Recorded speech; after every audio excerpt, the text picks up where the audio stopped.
கோவையிலே இப்போது அங்கன்வாடி ஊழியர்கள், சத்துணவு ஊழியர்கள் போராடி கொண்டிருக்கிறார்கள். இவர்கள் மட்டுமல்ல, இன்று தமிழகம் முழுவதும் அரசாங்க பணியாளர்கள், அவர்கள் மருத்துவர்களாக இருந்தாலும், செவிலியர்களாக இருந்தாலும், தூய்மை பணியாளர்களாக இருந்தாலும், அத்தனை பேரும் போராடி கொண்டிருக்கக்கூடிய போராட்ட களமாக தமிழகம் மாறிக்கொண்டிருக்கிறது. அவர்கள் கேட்பது ஒன்றே ஒன்றுதான், தேர்தலுக்கு முன்பாக வாக்குறுதி கொடுத்தீர்களே, நிறைவேற்றினீர்களா? நீங்கள் சொன்னீர்களே, செய்தீர்களா? இது மட்டும்தான் அவர்களுடைய கேள்வியாக இருக்கிறது.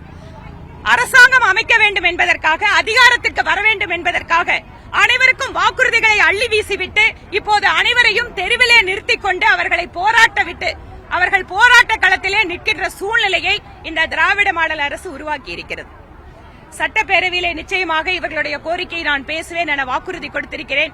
அது மட்டுமல்ல, வருகின்ற தேர்தலுக்கு பின்பாக நிச்சயமாக தேசிய ஜனநாயக கூட்டணி அரசு அமைகின்ற பொழுது அவர்களுக்கான நீதி கிடைப்பதற்காக நிச்சயம் நான் உதவி செய்வேன் என்கின்ற வாக்குறுதியை அவங்களுக்கு கொடுத்திருக்கேன்.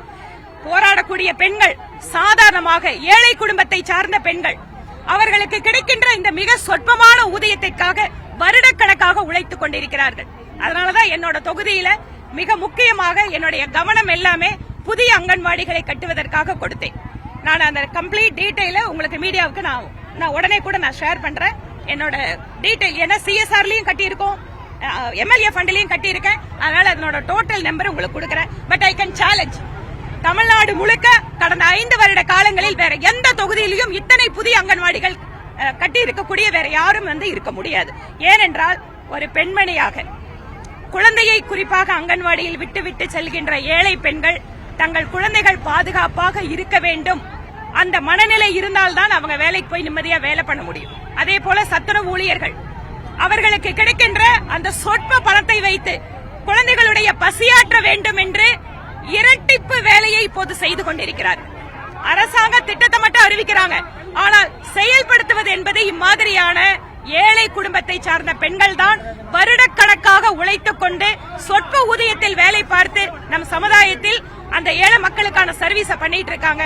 இவர்களுக்கு எப்போதும் நாங்கள் ஆதரவாக இருப்போம்.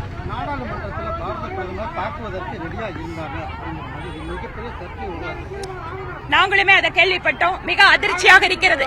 தோல்வி மேல் தோல்வியை சந்தித்துக் கொண்டிருக்கக்கூடிய காங்கிரசும் எதிர்க்கட்சிகளும் பிரதமரை இந்த அளவுக்கு அவர்கள் நினைத்து பார்க்க முடியாத அளவுக்கு, ஏனென்றால் அந்த செய்திகள் வருகின்ற பொழுது பதட்டமா இருக்கு.